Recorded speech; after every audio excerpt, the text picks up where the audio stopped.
just a super job there. But good job by the offense kicking it into gear there in the middle of the game and put a lot of pressure, strung together some hits, amongst some walks. And I mean, we took advantage of 11 walks today.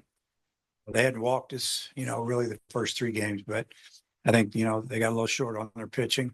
And, we did what we needed to do. I'm glad we got the game in. We had a couple more guys we really wanted to throw. Cole Gibler got to come in and pitch an inning. We would have liked to see Bobby maybe another inning and, maybe had a guy or two down there that we were, Colin Fisher jumps out of me. He was the guy that we really wanted to get an inning. Been throwing the ball pretty good, but he'll get some time here shortly. So it was a really good weekend for us. You gave Cahillo another start, hit on a home run. Carson Bowles got him a start. He delivered for you. So what did you think of those two guys in particular? Yeah, it was good to see those guys, come through. They started lefty, only lasted for two hitters. And, and I started a couple of right-handers because of that. Just left them in there and those two guys got hits. So that was really good to see. And, just to see Bowles square up a couple of balls, I think three first three at bats, he hit the ball hard and, just had a good outing. Played well in the outfield and cut a ball off in the alley and had a chance to rest some guys too and get some of our other guys some experience. And, we're going to need them all. Guys like that, and Kojal's another one that's played well when he's gotten the chance. Does it make it harder on you to figure out how to write up your lineup card? Yeah, it makes it more difficult, because you want to play the hot guy or the guy that's deserving.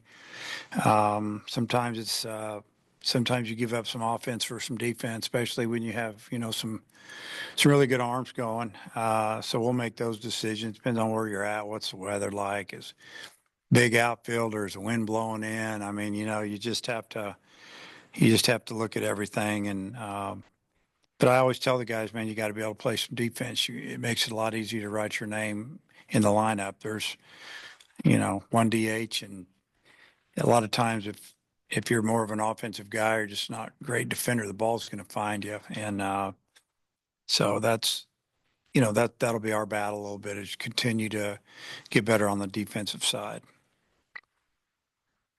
Justin Thomas, I don't have the number on top of my head, but a lot of walks this weekend. What would impress you the most about his approach at the plate?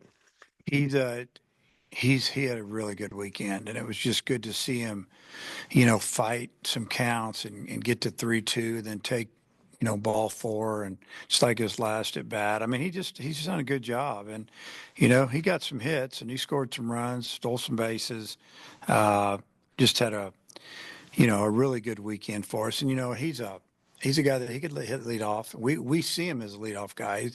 It's like we have two leadoff guys. One hits one hole, one hits nine, and I could flip him around, do whatever. But really, really solid weekend. How encouraging is it too? Like, in the spring and the buildup, you had your starters on one team and the other guys on another in the spring, and then to this weekend, the offense, kind of the best 2 days are the ones where you kind of change things up. How encouraging is that, not only for those guys, but just that provides the competition for everyone now, and it's going to keep the competition rolling. Yeah, that's exactly what happened. And, I think that, we've told the guys all along, this is the way we started. The way it's going to be all the time. You got to keep working and earn your position. And it does have some I think the competition amongst the players is good. It's healthy. It's obviously everybody wants to play. We can't play them all, and try to move them in and out of the lineup as best we can.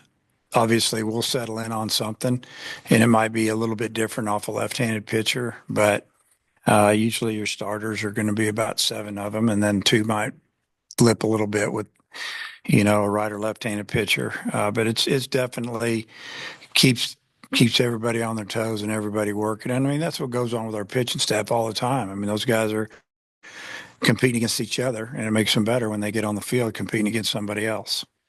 You've talked a lot about Cahillo's exit velo, all fall, all spring. Is hitting righties kind of one of the last things that he needs to do before he can maybe work into that role where he's a consistent starter? Yeah, I think that he hits righty's, pretty good, but it's obviously hitting right on right spin is it's a problem for a lot of people. And that's why you see what goes on all the time in college baseball, professional baseball, mix and match a little bit and platooning. But when he was at BYU, he was a pitcher, then he was a DH, and that's pretty much what he did. He's actually runs really well. He's a pretty good athlete. We just got to, for the future, and I'm talking maybe more towards next year, he's got to become a good outfielder. So he has a position. So it's not just a DH situation. I think Washington State bunted like 4 times their first time through the order. Do you think that was just a matter of them trying to figure out a way to scratch a run across? Was there a scouting Yeah. report thing, or what do you think happened? Yeah, well, they're good at it, and we knew they were good at it. And that their leadoff man left on left brought one with him, and we were telling our guys what was going to happen. I think Cam made a really nice play. We cheated him up and over. I think he hesitated just a touch. We thought he was out, but I guess he wasn't. The umpire did, and then they changed it. And then the 2 holes a good bunter. You're trying to push bunt off the lefty, and he pushed it really hard. And then, the 9-hole hitter, that's what he does. I mean, the kid last year in JUCO ball, I think, stole 50 bases. And I think, Ryder threw him out today. Perfect throw. And, speaking of catchers, their catcher is as good as we'll see all year. Honestly, that kid could really block, receive, and his throwing, his release is about as good as it gets. And we still stole some bases, and we're going to keep doing it. He threw us out a couple times on bang bang plays, but yeah, they play the small game. And the 9-0 guy, he showed bunt like every at bat except one, I think, and that's what he does. They're trying to get him to bunt, get on, maybe steal a base, but I thought we defended it fairly well. This may be something we need to ask you later in the week, but She's throwing today. Does that maybe make him a candidate to move to the bullpen for this weekend, or are you still kind of deciding on that? Yeah, we haven't figured that one out yet. I mean, we only play 3 games. We start 3 games next week, and so we'll just have 3 starters. But I thought all 4 of our starters, threw well. And like I said, in 4 games, we got 20 innings from our starters, 5 by each one, and kept them all under 80 pitches, 70 in some cases. And who knows how it's going to end up? It's just beginning of the year, but they all did a great job. You ever seen a 3-4-3 put out and then a 3-4-1 at first base in the same game? Yeah, it's the more games you see, the crazier it gets. You just say, I've never seen that before, or I can't remember the last time I saw that one. But yeah, it was an interesting play. What do you know about this team now that maybe you didn't know before the series?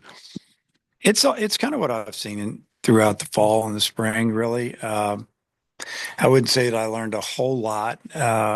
You just get to see somebody out there competing against another team when it matters, and sometimes you see guys that really step it up. And but we feel like we've got a lot of guys that are gamer type guys. But what really jumped out at me was Thomas's at bats were really good.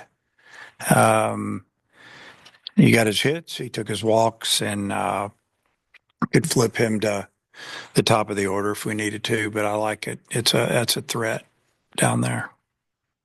Against Washington State's second pitcher, does it make it more difficult when you don't have someone like that on your own staff with that arm angle that you haven't seen all fall? Yeah, the side armor, and we knew he was coming in there, and he's not overpowering. But I had all my right-handed hitters in there pretty much, and I thought about putting lefties in there quick, and I thought, well, I'm gonna let these guys go through it one more time, and I think they got him a little bit, got his pitch count up, and but yeah, we've had some of those guys in the past. We don't have one right now.